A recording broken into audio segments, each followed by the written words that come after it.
대제사장의 공식적인 이 말이 성경책에 기록되어 있습니다. 사도들을 재판하면서, 사도들을 취조하면서, 사도들을 심판하면서 대제사장이 공식적으로 한 말, 우리가 이 이름으로 사람을 가르치지 말라고 엄금하였으되 너희가 너희 가르침을 예루살렘에 가득하게 했다. 이 조금 엄살이기도 하고 또 이 과장하고 있는 것을 보게 됩니다. 이게 진짜 사실이라면, 이게 진짜로 사실이라면, 갈릴리 사람들이 가르친 그 가르침이 예루살렘에 가득했다면 자기들도 못한 일인데, 자기들의 가르침, 합법적이고 하나님께서 주신 권위를 가지고 백성을 가르치는 그 일이 자기들도 성공하지 못한 일인데 이렇게 말할 수가 있을까? 이런 생각을 하게 됩니다. 다시 말하면 과장하고 부풀렸다, 만약 거짓이라면, 사람을 잡기 위해서 이런 식으로 과장하고 부풀린 거고, 실제라면 놀라운 일인 거죠. 왜냐하면 이 너희가 너희 가르침을 예루살렘에 가득하게 했다고 하니까, 이 너희의 가르침, 너희 가르침은 갈릴리 사람들이 어부이고 또 배신자라고 낙인 찍힌 사람들이, 귀신 들린 소년 앞에서 쩔쩔매던 제자들인데, 출처가 불분명한 가르침, 검증 안 된 가르침이기 때문에 그렇습니다. 가르침에 대한 독점권을 가지고 있었던 이 대제사장, 사두개인들, 바리새인들, 공회원들, 백성을 가르치는 자격은 그들이 준 것입니다. 다시 말하면 국가에서 발행하는 교사증, 가르침에 대한 독점권을 너희들이 가지고 있느냐, 지금 그렇게 반문하고 있는 것이죠. 변방에서 자란 너희들이, 랍비로부터 정식 교육도 받지 못한 너희들이, 낮고 천한 자들이 어떻게 예루살렘에서 너희 가르침을 가르치려고 뜨느냐? 실패한 인생인데 너희들은. 그러면 하나님을 대적하는 거다, 이건. 이렇게 말하고 있는 것이죠. 우리가 하나님의 뜻으로 우리 스스로 사람들을 심판하는 경우가 얼마나 많은지 모릅니다. 하나님의 뜻을 가지고, 하나님의 사랑을 가지고, 하나님의 권위를 가지고 사람들을 미워합니다. 하나님의 사랑을 가지고 사람을 미워하는 거죠. 하나님의 공의를 가지고 불법을 행하고, 이런 일들이 얼마나 많은지 모릅니다.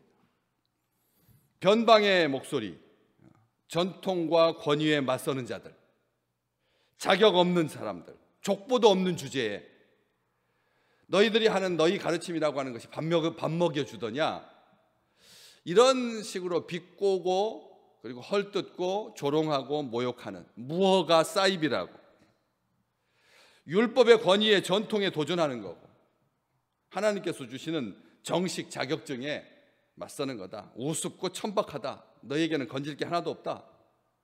지금 이런 말을 대제사장이니까 바깥으로 표출을 하지 않지만 이 사람의 말 속에서 엉성하고 급조된 사람들의 가르침에 대해서 폄하하는 그런 표현인 것이죠. 너희 가르침이 예루살렘에 가득하게 했다라고 하는 이 표현, 허풍이면서 엄살인 것 같기도 하고, 소문이라면야 천리라도 가겠지만 실제라면 정말 어마어마한 일입니다. 평생 좋은 스승이 제자들을 가르치는 사람의 숫자가 자기 주변에 있는 몇 명, 그렇죠. 정말 위대한 인류의 스승이라고 해도 자기가 당시 살고 있는 그 시대에는 자기 주변에 있는 사람들 정도, 1000명, 10,000명, 10만 명, 100만 명 되겠습니까?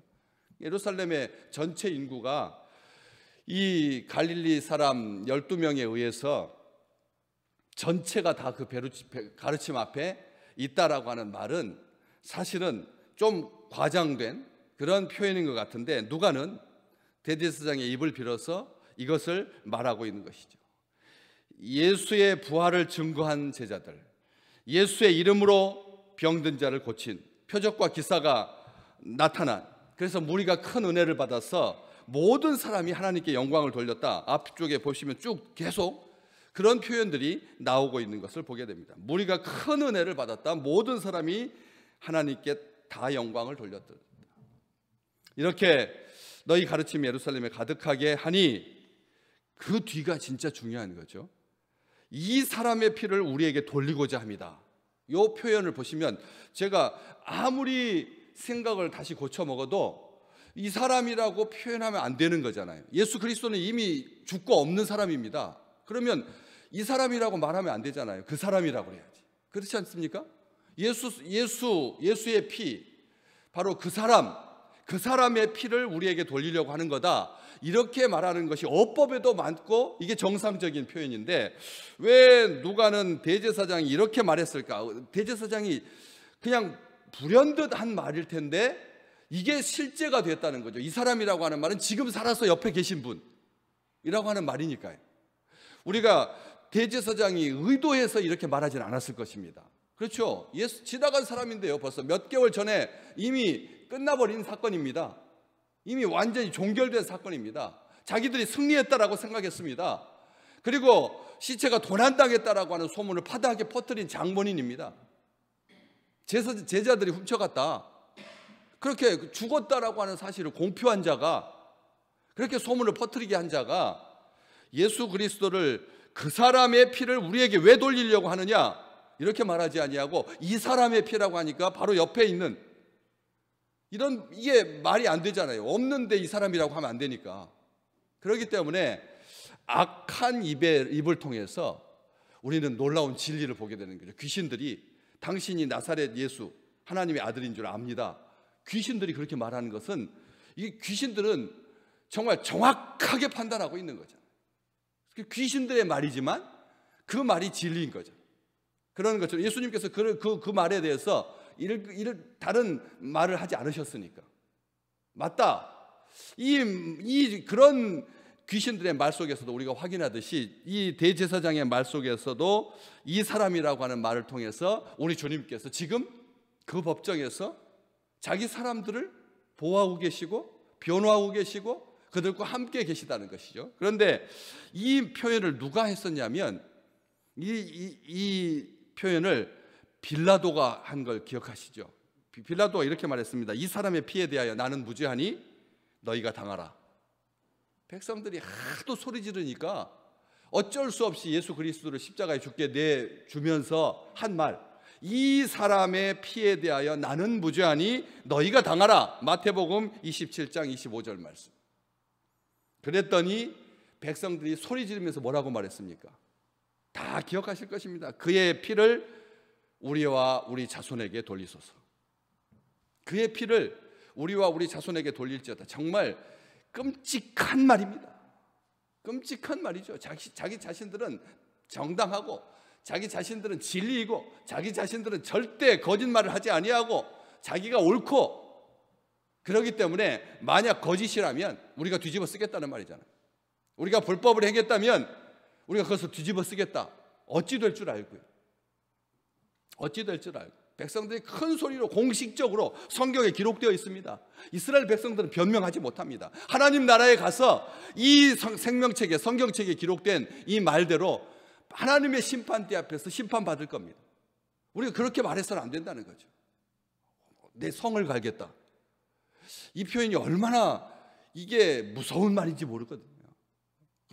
내 성을 갈겠다라고 하는 말은 위 조상들을 다 부인하는 거고, 아래 조상, 아래 밑에 후손들을 다 엉망진창으로 만드는 일인데, 이게 입에 담아서는 안 될 말이잖아요. 그런데 우리는 그런 생각, 그런 말, 내 손에 장을 지지겠다. 이게 아마 이런 표현을 가진 이런 정말 자극적이잖아요. 굉장히 자극적인 말이고 무서운 말입니다. 우리가 그냥 쉽게 문화에 동화되어서 그런 말을 그렇게 쓰는, 우리 예수 믿으면서 그런 말을 안 쓰지만 우리 문화에 녹아있는, 소설 속에나 있는 그런 말이 아니라 지금도 버젓이 살아서 역사하고 다니는, 횡행하고 다니는 그런 표현이거든요. 이런 말 해서는 안 되는 거죠. 그런데 백성들이 그렇게 말했습니다. 우리와 우리 자손에게 돌려주다. 백성들이 한 말을, 백성들에게 돌아가야 할 피를 왜 우리에게 뒤집어 씌우느냐? 다시 말하면 뻔뻔스럽게 무책임하게 백성들의 책임으로 돌리고 있는 거죠. 대제사장이. 이렇습니다. 이게 하나님 앞에서 혼날 일입니다. 나쁜 일입니다. 백성을 폭동을 교사하고 백성을 선동하고 했던 너희가 예수 죽인 것이 부당하다고 책임을 우리에게 감히 돌리느냐? 이렇게 말하고 있는 것이죠. 다 그러니까 이 사람의 말투는 다 니들 잘못이고 백성들이 한 말인데, 백성들이 자기와 자기 자손들에게 피를 돌리라고 백성들이 소리치는 건데 왜 지도자인 우리한테, 나한테, 우리들한테 책임을 묻느냐? 분노를 자제하지 못하고 편견으로 가득하였어 예수 그리스도를 반대하는 일에 전념하고 있는 모습을 보게 됩니다. 하나님의 백성들이, 하나님의 자녀들이 예수 그리스도를 반대하는, 불순종하는 자식들 안에 거짓으로 역사하는 그 영이 사람의 입술을 주장하고 있는 것이죠. 우리 입술은 하나님께서 보낸 천사의 파수꾼의 보호를 받지 못하면 그렇게 굉장히 아주 악한 소리를 쏟아내는, 속에서부터 나오는 그 더러운 그 욕망의 찌꺼기들이 우리 입술을 통해서 걸름막도 없이 걸러지지 않은 채로 내뱉게 되면 이런 일들이 발생한다는 것이죠. 조심하셔야 됩니다. 우리 입술은 우리 의지를 가지고 이게 제어되는 게 아니거든요.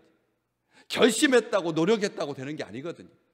정말 그리스도를 대적하는 그 입술로 거짓의 영이 좌우하고 있는 것입니다. 하나님을 대적하고 하나님의 종들을 학대하고 능멸하고 조롱하고 악한 길을 고집하고 적개심을 불태우고, 이런 일이 없어야 된다라고 하는 것이죠. 오늘 이 땅에 많은 우리의 자녀들, 아침에 내려오면서 가슴이 좀 먹먹하더라고요. 오늘 시험 보는 날, 우리의 자손들이, 우리의 자녀들이 시험 보는 날이잖아요. 우리가 시험 봤던 그 시간대로 갑자기 막 돌아가는 것 같은, 그래서 이 심판대 앞에 서는 것처럼 두렵고 떨리는, 저도 정말 한숨도 못 자고 꼬박 밤새우고 가서 시험 봤거든요.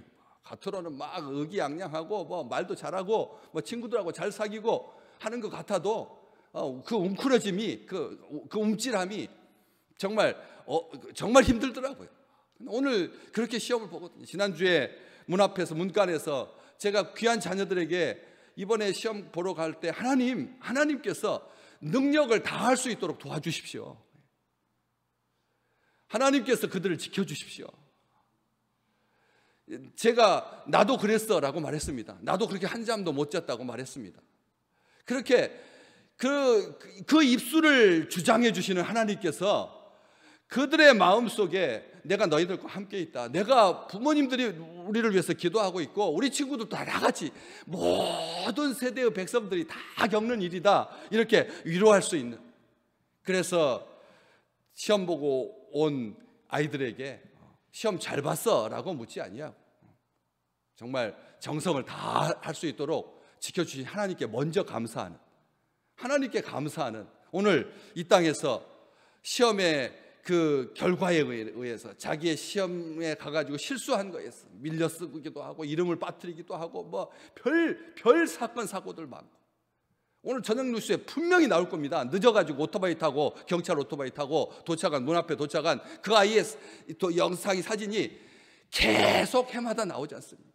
그럴 때마다 더 따뜻하게 안아주고 더 격려하고, 그래서 사람보다 하나님께 순종하는 것이 마땅하지 않느냐. 사도들이 한 말이지 않습니까? 29절 말씀, 베드로와 사도들이 대답하여 이르되 사람보다 하나님께 순종하는 것이 마땅하다. 그리고 32절 말씀, 우리는 이 일의 증인이다. 하나님께서는 자기에게 순종하는 자에게 성령 주신다. 저 같으면 대제사장이 하는 그 말에 대해서 조목조목 반박하면서 어떻게 그런 식으로 무책임하느냐고 그렇게 대꾸했을 텐데 그러지 아니하고, 정말 하나님 앞에 우리의 입술이 찬물과 뜨거운 물을 동시에 내는 그런 법은 자연에 없는 것처럼 하나님 앞에 일관되게, 충성되게 칭찬하고 격려하고 사랑하고 함께 가는 아름다운 생애가 되시기를 주의 이름으로 축복합니다.